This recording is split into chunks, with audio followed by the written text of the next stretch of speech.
朝鮮学校の方たち、アカウント、管理者誰なのかもう知ってますからね。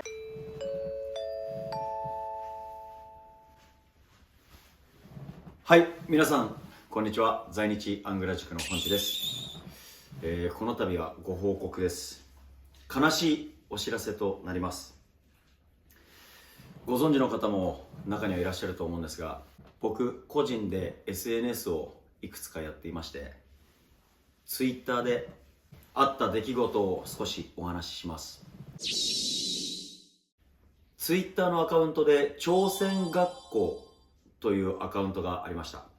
僕、朝鮮学校出身なので、その Twitter のアカウントをフォローさせてもらい、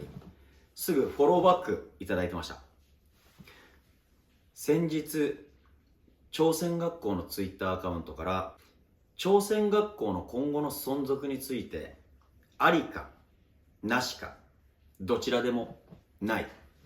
3択あったので、ありだったらなぜありだと思いますか、なしだったらなぜ、質疑応答ができるのかなと考えていたので、その朝鮮学校というアカウントは僕の見解では複数人の団体のそういう学校という機関、施設のアカウント名だったので、誰かが管理者がいるんですかと3択にお答えする前に、まず僕がツイートで卒業生です、どれどれ高校でこうでよろしくお願いいたします。アカウントが複数人いるんであれば、いいも悪いもどなたとそのコンディションや返答を受け取る方によってはその質疑応答の内容が変わってくるなと思ったので、僕はどなたか管理者がピンポイントで個人がいるんですか、管理者がいるんですかというふうに質問を丁寧に打ったつもりです。見ていただければお分かりいただける、ご理解いただいていると思うんですが、そうするとですね、何と返ってきたかというと、即ブロックされちゃったんですよ。これなんでなんですかね、即ブロック。あれ、僕って朝鮮学校の卒業じゃないんですかね。個人的な本心を言うと、いやいやいや、僕自身もやっぱり自分の人生で自分が経験してきたことなので、元何たるかはもちろんわかります。元何たるかが今すごく日本社会の日朝日韓の国交間の問題もさておきながら、そこから追随して朝鮮学校の存続、スピーチだ凱旋だ、そういったものに関しては隣り合わせだ、それも存じ上げます。すごくデリケートでナーバスになっているのは分かります。で、朝鮮学校にお子さんを通わせている親御さんの心境も僕なりに十分理解した上で、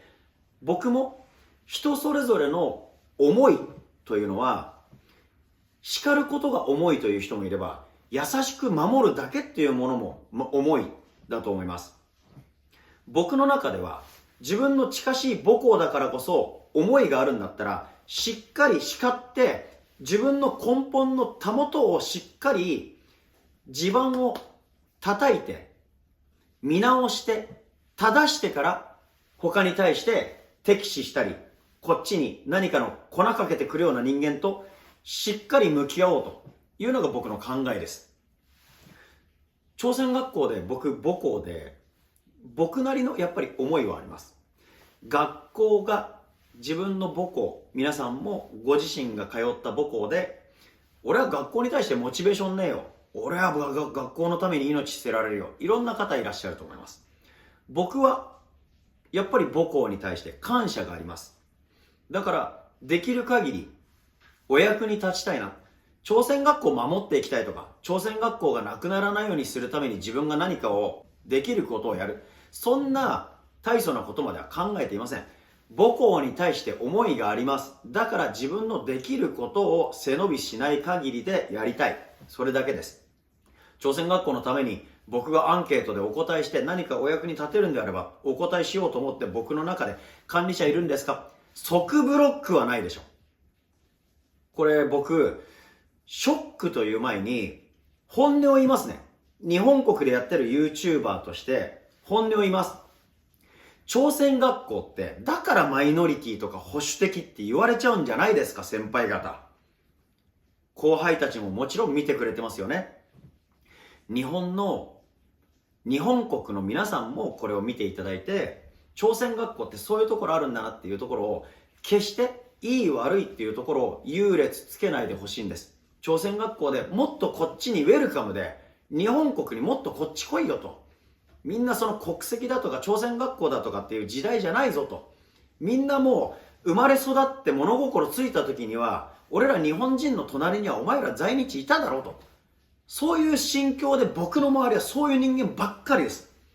個人的な見解だ、独断だろって言われてしまうかもしれませんけど、僕はそのような日本の理解の広い、日本の国籍だけの人言ってるんじゃなくて、日本国土人で日本国で在日に対して理解のある、理解の広い深い人たちがたくさんいます。朝鮮学校だからというふうにマイノリティにコンプレックスを持つのはやめてほしいです。で、最終的に僕が言いたいのは、朝鮮学校母校で僕の中の思いがあります。朝鮮学校に即ブロックされます。元本地が何々だからそれで YouTube やって SNS である程度の複数人の方々からフォローいただいてる。大げさに言ってしまうと、ちょっとしたインフルエンサーだ、影響力者だというふうに踏まえていただいているのはわかります。であれば、朝鮮学校の方たちも僕を利用していただいて、活用していただいてもいいと思っています。朝鮮学校の方たちに、よくこの日本の方たちにもっとよく知ってください。今は昔みたいにそういう野蛮な学校じゃないんですよっていう思いを僕は届けたい。これが何か間違ってますか？元何々だからって言っても、今、辻立ちしてっていうところに値打ちつけてるわけじゃなくて、僕、一生懸命やってるつもりなんです。そこを朝鮮学校の人たちは、日本の方たち、在日の方たち、僕に直接連絡を取り合ってる方たちだけじゃなくても、リスナーの方だったり登録してくれてるくれてない、そういう関係じゃなくても、周りの人たちはしっかりコメントで何十何百とご返答いただいてるんです。熱い思いがあるんです。いいも悪いもアンチも僕もしっかり僕にこうやって正していけっていうことだと僕は思ってるんですね。そのようなコメントをいただいているのを目の当たりにしてください。朝鮮学校はきっと前に出られるはずです。元何々だからって言って、朝鮮学校は本地がこういうふうに朝鮮学校を言ってもらったら困る。そういうような決断をされているということでよろしいのか。それとも、僕がもしなんか立派な人間になった時に、はい、じゃあこれ別です。そういうわけにはいかないですよね。皆、平等に公平に気持ちでつながってるんで、僕はいいです。朝鮮学校にアカウント即ブロックされても、僕個人はいいです。全く問題ございません。ただ、それを朝鮮学校というツイッターアカウントをフォローしてくださってる日本の方たち、在日の方たちが、なんで本地君、彼がツイートをコメントしたら即ブロックしたのということで、すごく多くの方が心配してくださってます。そのようなことにならないようにしていただきたいという動画内容です。いろいろ皆さんもコメントなどでご指導お願いいたします。朝鮮学校の方たち、アカウント管理者誰なのかもう知ってますからね。どこの学校の元校長先生なのか。僕の耳、情報、アンテナ高いですよ。僕はもうすでにアンテナビンビンで張らしてますから、僕のアンテナ低くないですからね。その方に、あなたがこれブロックするように指示したんですかって。そんなような時代じゃないじゃないですか。これが本地の見解です。よろしくお願いします。